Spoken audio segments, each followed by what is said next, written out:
Welcome back, everybody, to another tournament season here at the Sun Journal, sunjournal.com. Kevin Mills, Kalle, Justin Pelletier, ready to break down Western Class C girls. And Western Class C girls this year, to me, it's almost like if any of the fields seem more up for grabs than some of the others, I would think that this one seems like it's pretty well spread out and possible for 2, 3, or even 4 teams to have a chance at winning this bracket. Yeah, I think when you look at Halldale's #1 ranking and their 17-1 record, and the players that they have, it's easy to just pick Halldale. But when you look at the other teams, Waverly's got 4 starters back from last year. Livermore had the best defense in the MVC. Jay was a preseason favorite and should be strong. Dirigo, beat most or were competitive with all of those teams. So I think any one of those teams could advance and knock somebody else out. And Jay was the team that did beat Halldale. That won in the 17-1 record was Jay. Yes, and they have a strong balanced team with some experience, and I think they go in. They're going to see Halldale most likely if they advance. They'll see them in the semifinal. So I think they go into that semifinal with some confidence, knowing that they can beat Halldale and might have the game plan for it. As far as Halldale is concerned, they do have that double threat with Wolfington and Massey, and those are 2 very hard players to stop. Yeah, I think Wolfington shoots well from the outside and is very energetic and athletic, and Massey's a strong rebounder and post player. She can shoot from the outside as well. And I was actually surprised when I looked it up, but Halldale had the 2nd best defense in the MVC.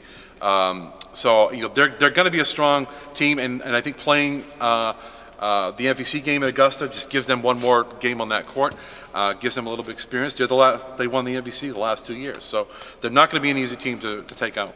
In that first round, too, you get another regional matchup in Livermore Falls and Dirigo in that 3-6. Another one of those games where it could be either one of those teams carrying that. And then St. Dom's gets Waynfleet in a matchup of 2 teams that used to be in the same conference and are no longer. So it'll be interesting to see, I think, in that respect, how that works out. Yeah, and it seems like they've played each other just about every time. There's been a possibility of them playing in the tournament since St. Dom's left that conference.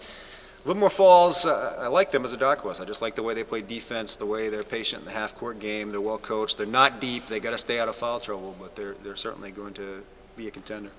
Yeah, I actually was kind of dismissing Livermore, thinking that, well, they're still young in terms of tournament wise, and they'd been there last year, but I thought maybe that they'd be right for the picking, in this tournament. But I think playing that MVC game was big for them, gave them another day on that court, and they played very well in that game.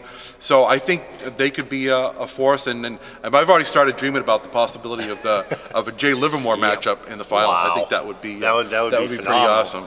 But Dirigo has Livermore, and they split in the regular season, so it wouldn't surprise me if Dirigo knocked them off and got to the final. And Jay gets Trape in the first one. That's a 4-5, but like you highlighted before, you think Jay probably has the advantage there. Yeah, we talk about this every year, the discrepancy between the Western Maine Conference teams and MVC teams. Trape is the epitome of that. They haven't beat an MVC team since 1991, so I don't expect that to change. And it's like 15 and 36, I think, MVC teams at Augusta in the last 20 years. And then actually Waynfleet has skewed that because they've had success in the last few years.